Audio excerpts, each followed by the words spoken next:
السلام علیکم ورحمۃ اللہ وبرکاتہ۔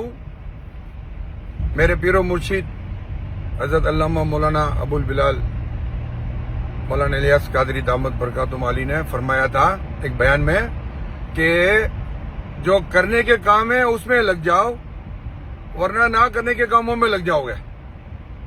تو یہ باتیں جو ہے نا، یہ چنگو منگو کی سمجھ میں نہیں آئی ہیں، حاجی عمران اور عبدالحبیب ان کی سمجھ میں نہیں آئی ہے۔ جو کرنے کے کام ہے، جو دین کی خدمت ہے، جو سنتوں کی خدمت ہے، جو عشق رسول کے جام پلانے کی خدمت ہے، جس کے لیے دعوت اسلامی کی بنیاد رکھی گئی، وہ کام چھوڑ دیا ان لوگوں نے۔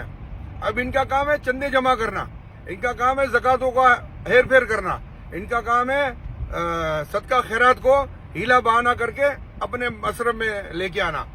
اب انہوں نے FGRF کھول دی، وہ سیلانی کی ٹکر پہ کھولی کہ سیلانی اتنا پیسہ جمع کر رہا ہے، ہم کیوں پیچھے رہ جائیں۔ ارے بھائی، آپ کا کام دین کی خدمت کرنا ہے، اسی لیے ساری دنیا آپ کے ساتھ کھڑی ہو گئی تھی، سارے علماء آپ کے ساتھ کھڑے ہو گئے تھے۔ پھر آپ نے دیکھا کہ بھائی اب قوم کو جو ہے نا، آپ نے ایک اور ٹیکہ لگانا شروع کر دیا، یہ درخت لگانے کا کام۔ یہ درخت لگانے کا کام آپ کا ہے، یہ گورنمنٹ آف پاکستان کا کام ہے، یہ حکومت سندھ کا کام ہے۔ درخت لگانا، درختوں کو پانی دینا۔ ارے آپ کا کام تو سنتوں کی خدمت کرنا ہے، آپ کا کام تو دین کی خدمت کرنا ہے، آپ کا کام تبلیغ کرنا ہے۔ آپ کا کام یہ کب سے ہو گیا درخت لگانے کا؟ اس میں بھی آپ پیسے لے رہے ہو، 500 روپے ایک ایک درخت کے۔ اور آپ نے جو لاکھوں درخت لگائے وہ کہاں ہیں؟ جو پودے لگائے وہ درخت بن گئے کہاں ہیں؟ وہ 600 مسجدیں بنا رہے ہو 1 سال سے، 8 سال سے، کہاں ہیں 5-6 ہزار مسجدیں کراچی میں؟ کدھر ہیں بتاؤ؟ پھر ملک میں ختم نبوت پر اتنا بڑا مسئلہ چل رہا ہے، آپ کو ہوش ہی نہیں ہے، آپ کی پیٹھ میں پانی نہیں پڑ رہا، آپ درخت لگانے میں لگے ہوئے ہو۔ آپ درخت لگانے کی جو ہے نا وہ باتیں اس میں بتا رہے ہو، سوشل میڈیا پہ اس کی فضیلتیں بتا رہے ہو، آپ دین کو پھیلانے کی فضیلت نہیں بتا سکتے۔ اور ختم نبوت پر آپ کا کوئی مولوی، کوئی عالم، کوئی مفتی بات کرنے کی ہمت ہی نہیں رکھتا۔